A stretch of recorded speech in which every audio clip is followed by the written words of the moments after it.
Fala, torcedor rubro-negro! Bem-vindo ao canal de notícias do Atlético Paranaense. Mas antes, não se esqueça de se inscrever no canal, curtir e comentar o vídeo.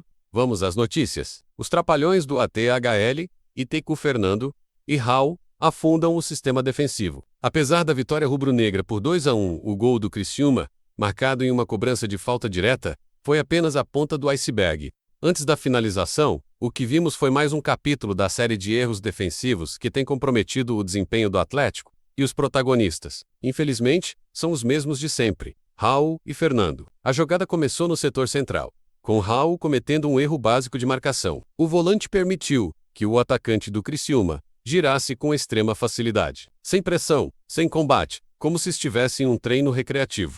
Para um jogador que tem a responsabilidade de proteger a entrada da área, esse tipo de falha é inaceitável. Raul vem acumulando atuações abaixo da média e parece desconcentrado, lento na leitura de jogo e pouco efetivo na recuperação de bola.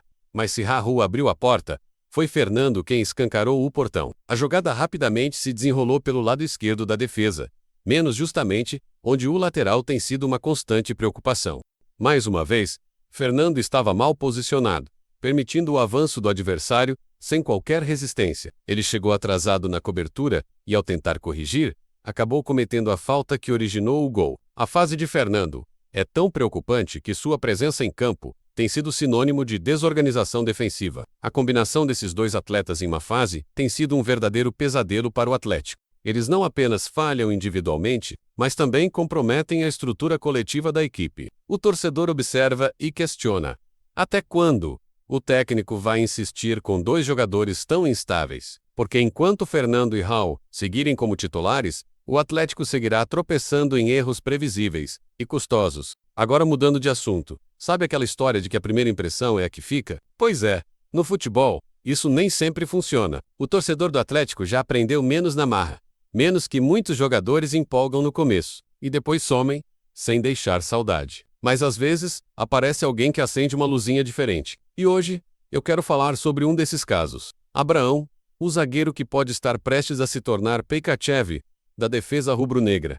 Ele chegou com pouca badalação, mas bastou entrar em campo para mostrar personalidade. Forte, firme, concentrado. Contra o Criciúma, fez uma estreia segura, que trouxe um alívio a um setor que andava dando dor de cabeça. E a verdade é que o Atlético precisa comer gancha de uma defesa sólida se quiser voltar à elite do futebol brasileiro. Vamos aos fatos. Ano passado, o time insistiu numa zaga pesada, lenta, que sofria demais com transições rápidas dos adversários. Kaique Rocha e Thiago Heleno formaram uma dupla que, apesar da experiência, não funcionava. O time tomava a bola nas costas, perdia duelos no corpo e nas alturas. E aí, veio o aprendizado.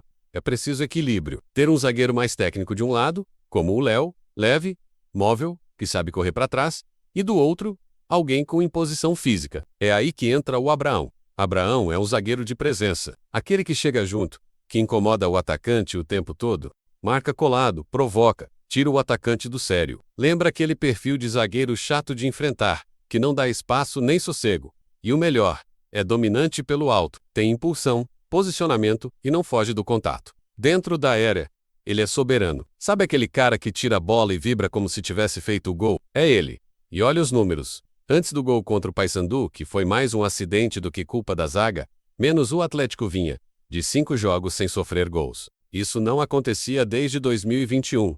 Coincidência? Talvez, mas o momento da defesa mostra. E Abraão, com pouco tempo, já é parte dessa transformação. Inclusive, ele me fez lembrar de uma frase do Guardiola, logo após vencer a Champions, pelo Manchester City. Quando perguntaram o segredo daquele time, ele respondeu: são jogadores que têm tesão por defender. E quando vejo o Abraão em campo, é exatamente isso. Não é só um zagueiro físico. É um cara que sente prazer em defender, que joga sério, vibra com cada corte e entrega tudo em cada dividida. Claro, não dá para se empolgar com apenas um jogo. É preciso tempo, sequência, regularidade. Mas quando a gente olha para o futuro, o nome do Abraão já aparece com destaque. Ele pode ser sim uma ótima surpresa nessa Série B. E se for bem trabalhado, pode se firmar como uma das grandes apostas da temporada. Então, torcedor, fica ligado. O Atlético pode estar construindo uma defesa muito mais confiável, com peças que se completam. Tobias, Léo, Arthur Dias e agora Abraão, que amanhã ele faça mais uma boa partida, porque um time que quer subir precisa de uma defesa que sustente. E se depender da entrega do Abraão, o torcedor pode começar a sonhar, mas não parou por aí. Com o fechamento da janela se aproximando, faltam apenas 2 dias, o clube se movimenta com criatividade e ousadia. Segundo o jornalista Felipe Silva, do Eversoline, o Furacão fez uma proposta oficial por outro jovem promissor, o meio-campista uruguaio Nicolás Azambuja, de 17 anos, que pertence ao Danúbio. Azambuja tem passagem por todas as categorias de base da seleção uruguaia e foi um dos grandes destaques do Sul-Americano Sub-17, competição em que chegou a marcar um gol contra a seleção brasileira.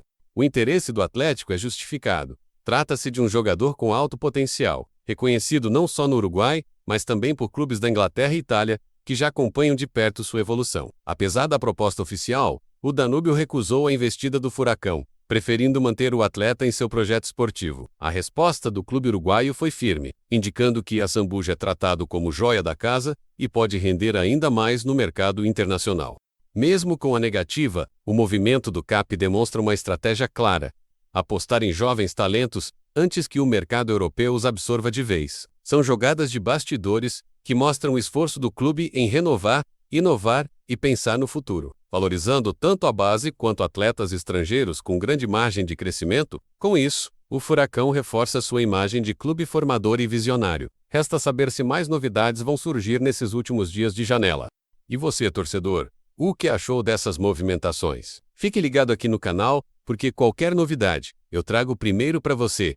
Bora acompanhar os próximos passos do Furacão. E aí, torcedor, curtiu a notícia? Deixe seu comentário abaixo e fique atento ao nosso canal, pois aqui você tem todos os dias notícias do nosso Furacão.